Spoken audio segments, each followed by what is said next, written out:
주식할 때는 마이너스 40% 50%? 아유 일반적이에요. 그거는 중소형주 위주로 좀 뭔가 매수를 해 두시면은 우리나라도 경쟁력이 충분히 있을 것 같아요. 그러니까 지금 상황은 여러분들이 보실 수 있는 전기차의 거의 최악의 상황을 보고 계시다라고 보면 돼요.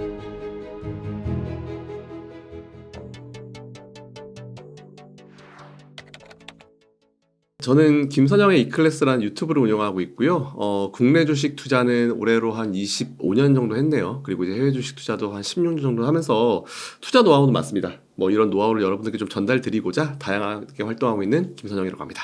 네, 오늘도 그러면 혼돈의 증시에 대해서 한번 여쭤보도록 하겠습니다. 그 최근에 미국 증시의 흐름은 괜찮은 것 같고 한국 증시는 다소 상반된 요소가 있는 듯 하기도 한데요. 전체적으로 보실 때는 김소영 대표님께서는 어떻게 보고 계신가요? 일단 1월달 좀 괜찮을 줄 알았거든요. 네. 1월달 괜찮을 거라고 제가 계속 말씀을 드려왔는데 그거 삐끗난 거에 대해서 제가 죄송합니다. 먼저 사과 말씀드리고요. 이건 말씀드려야 될 것 같아 사과 말씀드리고 근데 다행히 저는 이번에 1월달에 좀 지금 조정받은 거를 뭐 이게 붙여가지고 추후에 좀 올 것 같아요. 한두 달 정도 있지. 이게 아예 사라진 랠리가 아니고 뒤에 좀 붙여가지고 랠리가 그만큼 길어질 수 있을 것 같으니까 이건 너무 걱정하지 마시라는 말씀 먼저 드리고 일단은 지금 보니까 좀 뭔가 양분되어 있는 느낌이에요. 이쪽에 잘 나가는 아이들은 미국과 일본, 네. 못 나가는 아이들은 우리나라와 중국. 좀 나눠진 느낌인데 사실 뭐 우리나라는 예전만큼 중국에 대한 어떤 의존도가 높지 않음에도 불구하고 지금 좀 수급적인 부분이 영향을 너무 많이 주는 것 같아요. 네. 올해 1월달 뭐 들어가면서 전쟁 이런 것 때문일까요? 그런 건 아니에요. 전쟁은 아니고 전쟁은 그냥 가끔 떨어지는 좀 짜증나는 요소 정도고 일단 우리나라가 올해 제일 문제가 뭐였냐면은 기관적으로 안 할 수가 없는데 작년 연말에 보통 배당락이랑 그 차액 거래하는 이제 거래들이 되게 많이 이루어져요. 그래서 네. 보통 연말 정도에는 그 물량이 들어왔다 나갔다 해서 기관들이 보통 물량을 빼는데 들어오더라고요. 그래서 제가 얘네들이 평소랑 다른 액션을 취하는데 왜지? 라고 했는데 어차피 나올 물량인데 그 물량이 올해 초부터 몰려 나온 거예요. 그러다 보니까 올해 초에 기관 물량들이 계속 나오다 보니까 축축축 떨어졌죠. 그러다 보니까 이게 어느 순간 밑에서 빠지다 보니까 2차 전지라든지 우리나라를 좀 많이 이끌었었던 그런 섹터들을 건드렸죠. 게다가 신용이 좀 많이 꼈었던 이제 레버리지가 많이 투자됐었던 그런 섹터들을 건드리면서 마진콜이 터지면서 이게 줄줄줄줄 밑으로 새버린 거예요. 그러니까 이게 다른 외부적 요인은 아니고 제가 봤을 때는 1월 달에는 빠진 이유가 기관들의 그런 매도 원래 안 하던 짓을 하다. 그래서 저는 그 매도 물량이 계속 의심스러운 거예요. 우리나라 잘 아시죠? 공매도 물량의 대부분이 외국인이 아니고 개인이 아니고 기관이거든요. 네. 그 저는 이게 소설이라고 할 수도 있겠지만 이게 그런 의심을 안 할 수가 없는 그런 상황인 것 같더라고요. 그래서 저는 그런 수급적인 부분이 좀 문제가 됐었고 거기다가 또 많은 사람들이 3월달 금리 인하를 되게 기대를 많이 했잖아요.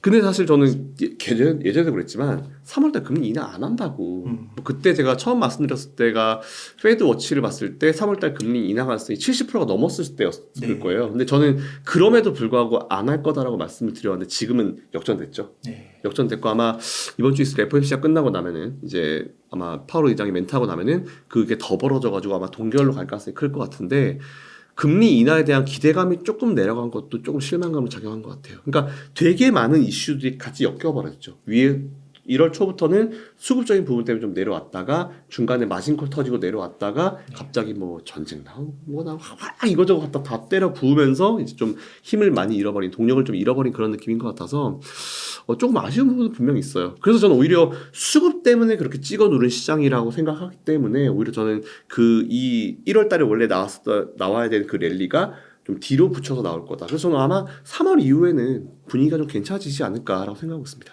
아, 그렇군요. 그러면은 좀 길게 봐서 네. 올해 뭐 연말까지 본다면은 네. 증시는 괜찮아질 수 있다. 그럼요. 그러니까 제가 작년에도 아마 작년 1월 달에도 똑같은 말씀을 드렸었던 것 같은데 올해 1월 달에도 똑같은 말씀 드릴게요. 지금 1월 달 지수보다는 올 12월 달 지수가 훨씬 더 미국이든지 우리나라든지 훨씬 더 높은 자리에 있을 겁니다. 그럼 뭐 지수적으로 봤을 때는 뭐 사실 뭐 100포인트, 네. 150포인트 이 정도 차이라서 네. 크게 뭐 하락한 것 같지도 않고요. 네, 따지고 보면. 그렇죠. 저희가 네. 작년에 뭐 9월 가을에 맞은 조정에 비하면 네. 뭐 이거는 그냥 정말 조정 정도로 보고 있어가지고 근데 사실 이번에 좀 빠지면서 그동안 레버리지가 많이 있었던 기업들이 신용융자가 좀 많이 정리가 되더라고요. 그래서 제가 매일매일 신용융자를 체크하고 제 유튜브에도 제가 매일매일 올려드리거든요. 네. 근데 이게 40%가 넘어가면 조정이 나왔어요. 예탁금 대비해서 신용융자 잔고 비율이. 근데 이게 최근에 39%까지 올라가더라고요. 그래서 제가 이건 어쩔 수 없는 부분이다. 피할 수가 없다. 라는 생각했는데 오늘장가 보니까 35%? 36%까지 내려왔더라고요. 네. 그래서 좀 다행히 조금 이제 큰 어떤 바람은 지나가지 않았을까 하는 그런 생각을 하고 있습니다. 그러면 미국과 한국을 적절하게 섞으면 좋을까요? 좋죠. 몇 그래서 번- 항상 어느 정도 섞을까요? 5대5요. 아, 5대5. 네, 저는 5대5라고 말씀드리고 싶어요. 왜냐면은 네. 이렇게 말씀드리면 야 지금 미국이 좋은데 미국을 더 섞어야지 왜 한국 섞냐. 우리나라가 너무 내려와 있어요 지금. 아, 그 제가 지난번에도 한번 설명드렸을 텐데 코스피는 괜찮다 저평가돼 있기 때문에 근데 코스닥은 조금 고평가돼 있는 느낌이 있어가지고 좀 조심하셔야 된다라는 말씀을 많이 드리고 뭐 제 네. 유튜브에도 남겨드려서 했었는데 지금 딱 그렇게 되고 있는 것 같아요. 특히 어제 같은 경우는 코스피는 상승했는데 코스닥은 오히려 1% 넘게 하락을 해버리더라고요. 그런 게 지금 좀 뭔가 우리나라 내에서도 좀 뭔가 차별화 장세가 좀 이루어지고 있는 것 같다는 느낌이 좀 강하고 그래서 저는 오히려 대형 이제 코스피 쪽 위주로 코스피나 아니면은 중소형주 괜찮아요. 중소형주 위주로 좀 뭔가 매수를 해 두시면은 우리나라도 경쟁력이 충분히 있을 것 같아요. 너무 저평가된 기업들이 많기 때문에. 게다가 미국을 또 놓칠 수 없죠. 제가 지난번 몇 달 전부터 계속 말씀드렸던 게 M7 중에 뭐 아무거나 사셔도 다 수익입니다. 네, 빅테크. 네. 라는 말씀드렸는데 최근에 좀 테슬라가 좀 빠지긴 빠졌죠. 오늘은 반등했지만 그렇다 하더라도 여전히 M7 매수는 유효하다라는 말씀드리겠습니다. 그러면 국내 증시부터 한번 여쭤보면 네. 중소형주라고 하시면 뭐 섹터는 어느 중소형주예요?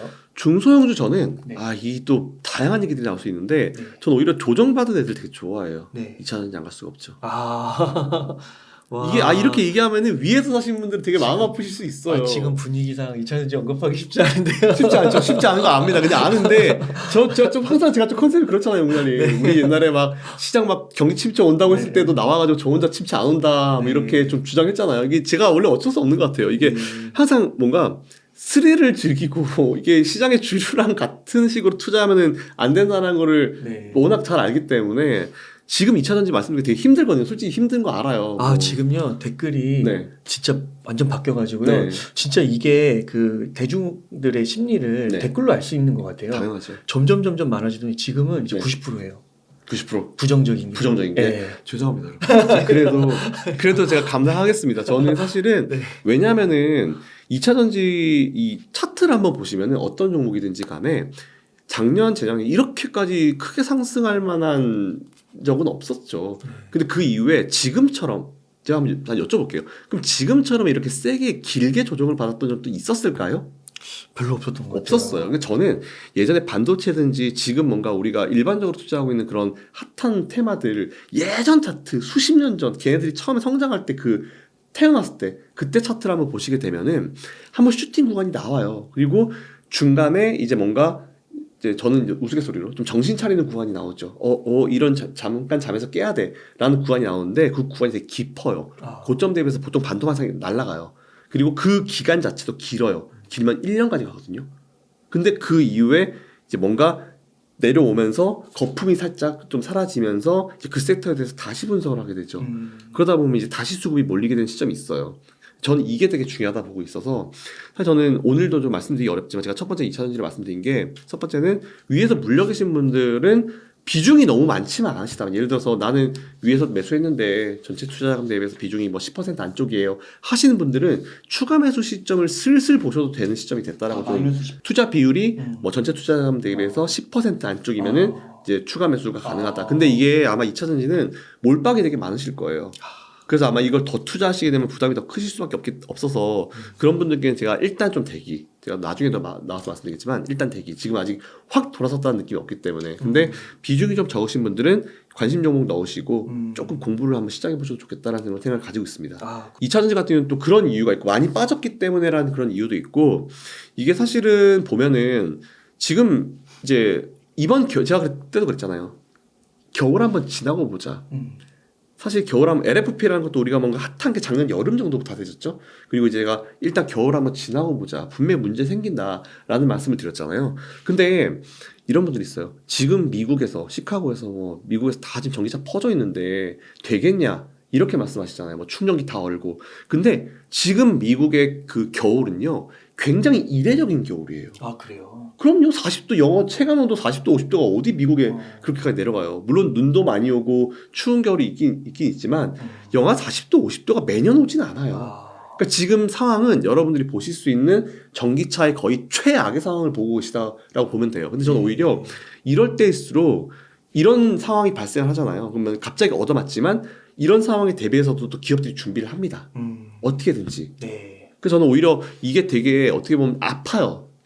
그 기업들한테서 아픈 상황인데 나중을 생각해서는 좀 좋은 기회라고 생각을 해요. 이번 거로 많이 배우고 아마 또 좀 굉장히 또 새로운 어떤 그런 그 케이스를 연구할 수 있는 어떤 상황이 됐을 거라 보고 있기 때문에 좀 다를 거라 보고 있고, 그리고 최근에 보면 이제 리튬이라든지 여러 가지 원자재 가격이 많이 안정을 찾고 있죠. 근데 사실 이 원자재라는 거는 2022년도에 러시아 우크라이나 전쟁이 발생하면서부터 모든 커머디티가 다 돌았죠. 22년도에 양극재 가격이 갑자기 확 튀었어요. 그러면서 양극재 가격이 튀니까 배터리 가격이 비정상적으로 올라가 버린 거죠. 근데 우리는 비교할 때 22년도, 23년도에 사실 올해도 YOY로 치면은 23년도 YOY로 치면은 22년도랑 비교를 하잖아요. 근데 22년도는 역대급으로 배터리가 비쌌을 때였어요. 차트 보시면 바로 나오실 거예요. 근데 그 이후에 23년도부터 안정을 찾고 있는데 양극재 가격이 예전보다 많이 물론 이제 1, 2년 전보다 떨어진 건 맞긴 맞는데 그 비정상적인 2, 3년만 빼놓고 그 전에 19년도, 20년도를 보면은 양극재 가격이 그때랑 지금이랑 비슷해요. 그때도 이제 하향 안정화되고 있었던 시점이거든요. 네. 그래서 저는 오히려 이런 시점이 이제 균형 가격을 찾아가는 시점이다라고 생각하고 있습니다. 그러면은 김선영 대표님이 보실 때 2차 전지가 뭐 시점으로 보나 네. 아니면은 뭐 반전 요소 네. 뭐 이런 게 좀 충족이 되면은 네. 돌아설 수 있다. 네. 뭐 그런 시기를 좀 가늠해 볼 수 있을까요? 일단은 지금 겨울은 지나야죠. 네, 일단 겨울은 좀 지나야 된다 보고 있고, 지금 오히려 테슬라 같은 경우도 지금 이제 굉장히 많이 싸우고 있잖아요. 중국의 어떤 자동차 싸우고 있고, 최근에 그리고 여러분들이 또 되게 많이 흔들리실 만한 기사들이 되게 많이 나와요. 뭐 최근에 포르쉐가 뭐 중국의 배터리를 채택했다 이런 얘기 나오잖아요. 근데 저는 이 얘기는 좀 드려야 될 것 같아요. 오히려 저는 최근에 이제 독일의 전기차를 보면서 딱 생각이 하나 들더라고요. 아, 니들 기술력 없구나. 니들 가진 기술력 없구나. 전기차 분야에서. 예, 없구나. 안 되는구나, 니들. 이런 생각이 딱 드는 거예요. 왜냐면은 전기차 폭스바겐도 이제 진출하고 해야 되는데 당장 가진 기술과 당장 가진 공장이 없으니까 중국의 차를 인수를 해버립니다. 그래서 차는 중국 차로 나가는데 이름만 폭스바겐을 달고 나가는 거죠. 그리고 지금도 보면은 오히려 빨리 서둘러가지고 중국의 어떤 LFP 같은 걸 도입을 하는 이유가 어쨌든 시장 경쟁을 하기 위한 거죠. 시장 점유율을 뺏기면 안 되니까. 점유율을 뺏기면 안 되기 때문에 지금 테슬라도 어쩔 수 없이 LFP를 넣는 거고, 뭐 포르쉐든지 뭐 벤츠도 넣는다고 하는데 벤츠, 포르쉐가 보면은 하나의 옵션으로 모든 차를 다 채용하는 게 아니고 특히 벤츠 같은 경우는 옵션으로 넣는다고 했어요. 그러니까 그만큼 저렴이 버전도 하겠다라는 그런 의미거든요. LFP 넣고 LFP 배터리가 들어갔는데 겨울에 문제가 생길 수 있는 거는 당신들이 알고 사야 된다. 대신에 좀 싸긴 싸다 이런 식으로 옵션으로 하나씩 넣고 있더라고요. 그러니까 이것도 시장 점유율을 잡기 위한 어떤 액션 중에 하나라 보고 있어서 지금은 막 치고받고 싸우는 어떤 전쟁 중입니다. 그래서 저는 오히려 최근에 애플카가 딜레이 시켰잖아요. 2년 정도. 전 그거 되게 잘했다 봐요. 애플카도 어차피 전기차거든요.